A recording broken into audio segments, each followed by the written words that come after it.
Good morning, Nitesh. Good morning, sir. Okay, Nitesh, let's speak some daily useful English sentences. I will ask you in Marathi, you translate it in English, okay? Okay, sir.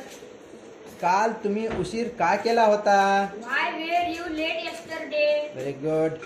मी खेळलो नसेल. I shan't have played. मी लिहिले असेल का? Shall I have written? मी लिहिले होते का? Had I written? मी लिहिले आहे का? Have I written? तो माझ्यासोबत शाळेत गेला. We went to school with me. Very good. आम्ही शाळेत गेलो. He went to school. We went to school. We okay, went to school. Very good. तो शाळेत गेला. He went to school. Very good. त्यांनी काम केलं. They worked. आम्ही